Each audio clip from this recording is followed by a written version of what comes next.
to another fabulous episode of Opera Luscious, where opera meets lifestyle. Today's show features our area's magnificent millennials who are changing the scope of how we approach opera. My first guest is one of my former students and is our Opera Luscious opera singer on the rise. I am so excited to have classical singer Michelle Gary on our show today. Michelle, tell our viewers a little more about some of your music accomplishments. I've actually been in a few musical, productions at school. I've sang at various churches. I've sang at weddings, stuff like that. That's great. So, one of my other points was the fact that one night, maybe a year or so ago, you called me and you were asking about some music. And for me, I thought, oh my gosh, here's my student asking me about music. And it's such another level of, I don't know, it's like another level of getting to know people in the music business. And that's when you really consider people a colleague. So, in your situation, first of all, where are you in school? I attend Baltimore School for the Arts. And you are concentrating in? I'm a voice student. Great. And you're enjoying that? Yes. Great, great. So, at your school, at what point did you ever have one of those situations where, maybe you knew someone in a different way, and then all of a sudden it's just like, wow, we have to work with this person. We're really becoming colleagues. Yeah. So, what can you tell us a little bit about that? Actually, a good example will be my voice teacher, because sometimes, he's in the area of teaching me things, and then some points I have to tell him about some personal things that I might need some advice on, or just I need somebody to listen to me. Mm-hmm. So. And a lot of students don't realize that in this business, so much of it is about trust, but at the same time, you start to understand that if they're students, or even if they're a professional, or even if they're like a professional and your voice teacher, you become colleagues with this person. It's almost like another level of business that you're starting to operate under, which is exciting because that means you're growing as an artist. So my next question to you is, what are some of the things that you enjoy about school? And your school concentrates in the arts. Yes. So it's a little different than some of the other high schools where basically you concentrate on academics for most of the day, and you also have, you have your specials. But for you, your concentration is the other way around. It's focusing on the arts. So how is that trying to balance your personal life with your schedule at school? Well, my freshman year, I had a lot of trouble with, balancing when I should study and when I should practice my music. But over time, everything becomes natural, and you start to figure out which one you actually need to focus on the most. And because I'm a born singer, mm-hmm. I find that I don't have to practice as much as I need to study. Mm-hmm. So I guess you just find your natural balance within yourself. Yeah, that's so true. You sound just like your mother. Balance the world, it'll balance you. Yes. So my next question is, what's your schedule like throughout the day? Typical day. For me, my classes are a little mixed throughout the day. So it's a music, and then I have an academic. But we have more music classes than we have our academics. So throughout the day, you'll always hear someone in the hall, mm-hmm. practicing something, whether it's an instrument, their voice. You'll see, the other departments working on a project and stuff like that. Mm-hmm. So some people do not realize that being a classical singer or training to be any sort of musician that you really have to focus on and train for. It's almost like being an Olympic athlete, training for that moment. In our case, we're training for whatever our career goal is. But it starts at such an early age where you have to be so focused on this one specific craft. How do you find a way to just kind of make yourself sane while because you're still really young, you're like in high school. And for many high school students, they're out here like, woohoo, having a good time and partying and doing their schoolwork. But for people who have decided that early on that music is what they want to do, I mean, there are times when you have to give up your friends because you have to practice, or because you have a jury the next day. And for those of you who don't know, a jury is pretty much where all of your instructors are in front of you. You have to sing from memory whatever pieces you've been working on the entire semester. It could be 8, it could be 10. In our case, if we're singers, we have to know every language. You have to know the answer to every question they ask you, kind of like a dissertation a little bit. So how do you find that kind of balance while you're training, and then you have to sacrifice a little bit? How did you make yourself sane? Um, I think a lot of it was through my mom, Mhm. because my mom's a big prayer person, and Yeah. when I did have my moments where I wasn't focused and I was stressed out, she would remind me that I can do anything I put my mind to. And I think another part of it was that because I'm always surrounded by people who have the same mindset, so we're all focused on meeting a certain goal in our career. So everyone pretty much was on the same page, and there was no Mhm. selfishness between friends, because if you wouldn't answer, it would be like, oh, she's probably She's studying, practicing. yeah. So And it that's, wasn't anything. I wanted to say that that's one of the reasons why I talk to young people a lot about, and especially parents too, because you have to put your children in a situation where they're around like minded kids, because parents are the biggest influence and their friends. So for me, if I know that my child has an interest in something, even if it's putting them in sports or music or just something that they can stay involved in, they're going to be around surrounded by the kids that have the same goals. So you're right. When you call someone, in any other way, you'd be really upset that, oh, I wonder where they were partying or something like that. But in this case, it's kind of like, oh, they have a jury. Let me leave them alone. They'll call me Yeah. when they're ready. Yeah, I find that too. So I think that's really great that you're you're focusing on who you're surrounding yourself with. I love Yes. that. And your mom has always been that way too. So she's Yes. always given me great advice too. So my next question is 5 years from now, where do you see yourself? 5 years from now, I plan to, I'll be in college by then, um, getting ready to graduate, Yeah. um, to being a teacher, Mhm. working on my own music.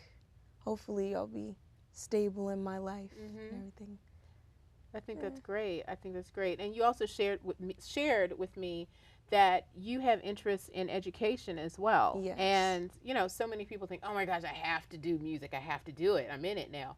Well, part of the reason why you start so early and focusing on something is you can decide whether, I like this aspect of it, maybe not this aspect of it. You learn that music really is it's almost like a ministry. It's almost like you go out every day and it's really to help people to make the world a better place. And education does the same thing. So I think that's really great that you're using all of your talents and they're all connected in the same Yes. way. So I love that. That's awesome. So, one last thing for our viewers, what is your opera luscious tip of the day? I would say my tip for the day would be you only have one voice, so use it wisely. Oh, that is a good one. I love that. I love that. Thank you so much for joining us, Michelle. I really appreciate the time you spent with us. Do not move, my soon to be opera lovers. Up next, we are going to show you how to keep the young millennials in your life engaged and involved in the world of opera and the arts. So, I got this new family, and I don't know what it is about this one, but she can't seem to put down that toy all day long. Tap, tap, tap, tap. Oh, and she even talks to it. She talks to that more than she talks to him. What's up, bro? Nice shirt. Who's she talking to? Her mom? She talks to her mom a lot. I've always said that you can't change what you don't acknowledge. So let's acknowledge this. 1 in 6 Americans now struggle with hunger.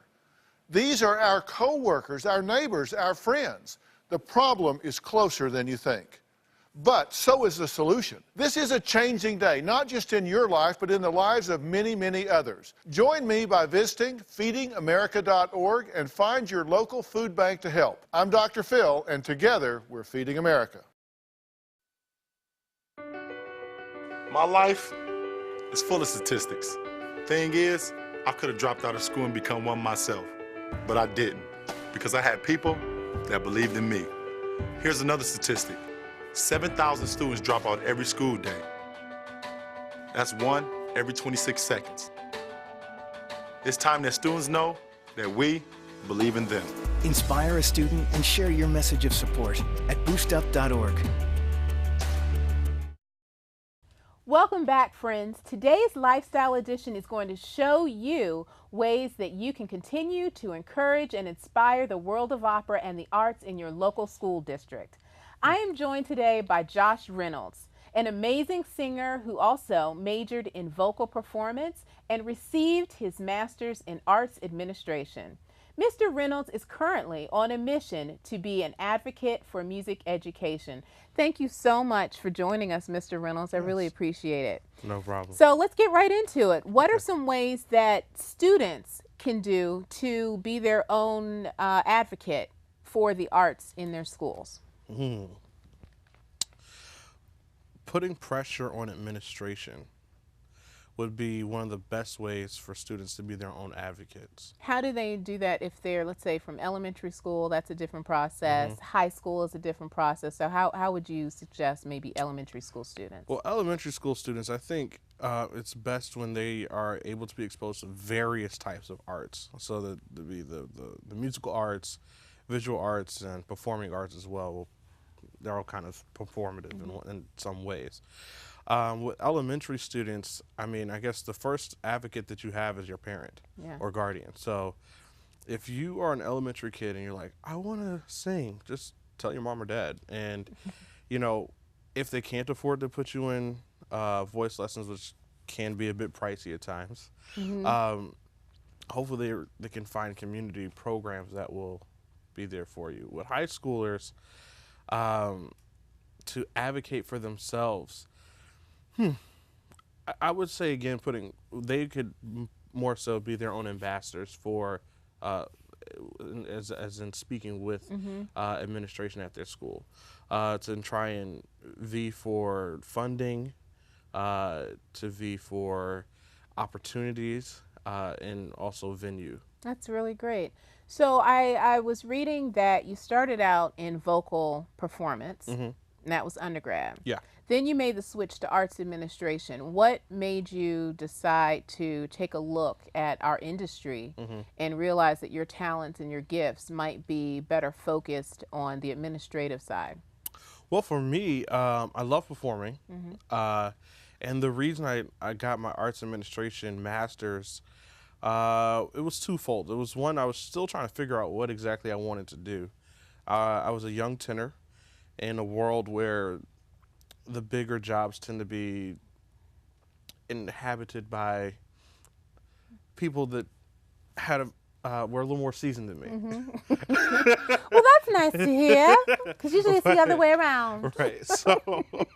So there was that. And then also I knew that I felt like one of my life's purposes, other than just performing and being great for me, was to be great for other people. That's beautiful. So ever since I was 18, I had in my mind that I wanted to run a music program so that I could be an advocate for kids who look like me, but may not have the same opportunities that I got when I was a kid. My parents were able to put me in lessons and all the tutors and everything, and you know, they gave us the world, but not everybody has that. Yeah, it's interesting you say that, because I fell into music education because, one, I was out on tour for 10, 15 years. Wow. And by the time I decided I kind of wanted to settle down a little bit, I wanted to really share what I learned in performing and the business with kids. And I had no education training, Right. but I knew what I had to teach them and instill in them would be a lesson in itself. Right. So I think that's part of, I think all of us as artists, we get to a certain point where we really, you probably earlier than many of us, but we get to a point where we really want to share what we've learned, and also really expose a lot of different types of kids who might not have the opportunity for reasons outside of what they can control. Right. You mentioned a lot of great points there. I think for me, when I was actually in a role of music teacher, I found that it was very effective for me to try to teach life lessons to the kids because they needed that. They needed life lessons coming from a strong black figure. And I was able to do that through the arts. And so the arts were almost secondary, which was was very eye-opening for me because I went in thinking that it was just going to be about the art, just going to be about the art. But the reality is you have to address other, honestly, social ills that exist in the black community. Right. And you can address that core and then heal them with the art, is what I found. So how can communities come together to create maybe some sort of arts program within the community if there is not one? How can they all come together? How can they raise awareness for the fact that, you know, kids need an outlet, they need somewhere to go after school, and it should be focused on the arts. It could be music, but it could be something where they're also getting experience learning how to dance. And by this, I mean literally finding an instructor who is classically trained, because I think so many people don't realize that everything that what we do, classical training is the foundation for no matter whatever you want to do. Okay. Hip hop, anything. But how It can is. communities come to? Okay, so in an ideal world where one does not have to worry about funding, because I'm going to start it with that. So in an ideal world where one does not have to worry about funding, I would say one of the best ways to start is to start in the church. And what I mean is I don't mean to impose religion on people, because that's not my intention. I have my own beliefs, but as far as the arts go, a lot of churches have space. So you can start there. Someplace that has space is a church. And depending on what city you're in, you know, I grew up in New York and now I'm in DC. I went to college in Boston. If you're near any colleges, most colleges will have some type of music program. So you can start there. So you reach out and say, hey, would anyone in the music education program or the vocal performance department or whatever it is, like to donate a Saturday every week to help, you know, teach kids how to learn the type of repertoire that can get them into college. Right. And that's one way that you can do it. You can organize it that way. I mean, it's going to vary from market to market, of course.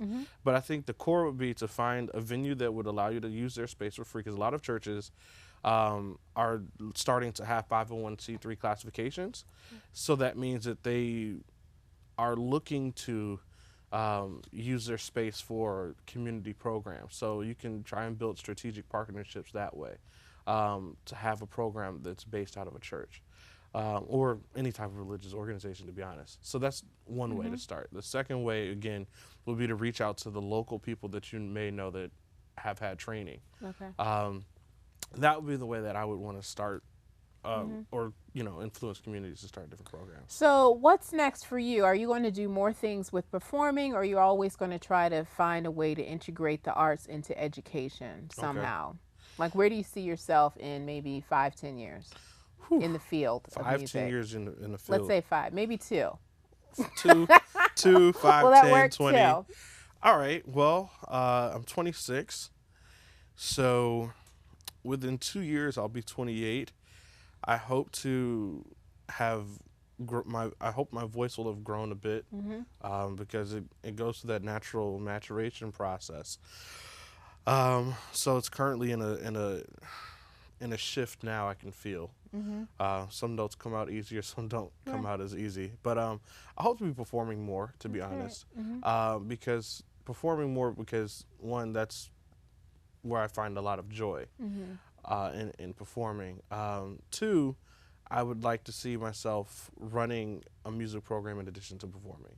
Because one of my favorite singers, tenors. I'm a little biased towards tenors. Of course. I wonder why. But Richard Tucker. Oh, yeah. He had the Richard Tucker Foundation after he passed away. And just the existence of the Richard Tucker Foundation that I learned about as an undergrad, what it led me to think about was the idea of a legacy. So it's all well and good if I perform for myself, but if I don't start to be able to create a legacy so that other people can benefit, then I consider myself a failure. Right. So within the next 10 years, I would like to have run and implemented music education programs all over the country. That's wonderful. So I want to perform, but I also want to be able to put on for my city, so to speak. That's great. That's wonderful. I have another question. Mm-hmm. So on this show, we do an Opera Luscious tip of the day. Opera what? Opera Luscious. Opera Luscious. Opera Luscious. Okay. So the show is called Opera Luscious. We have an Okay. Opera Luscious tip of the day. Tip of the day. And it can be anything that will engage our audience, our viewers, to be curious, be more curious about what opera is, something that maybe you learned along the way about when you decided to go into music, like that little thing that made you say, hey, I might want to go into music. So Joshua, tell us your Opera Luscious tip of the day. My Opera Luscious tip of the day is exposure. Oh. And what I mean by that is, for all of the adults out there who know about opera, simply expose your kids to it. Yeah, definitely. It's not that, you're trying to say, I want you to be an opera singer. I want you to get into it. I want you to be able to sit through 3 to 6 hours Right. of people singing in languages you're probably not going to understand. But But simply exposing them to it allows them to know that it exists and it's something that they can do. Great. Well, thank you again for joining us today. I problem. really appreciate it. And thank all of you for tuning in today. Remember, everyone, it takes a village to accomplish great things in our communities. Be creative, be bold, and tell us how you're changing things in your community. As always, I'm Bree Cooper, and this is Opera Luscious, where opera meets lifestyle.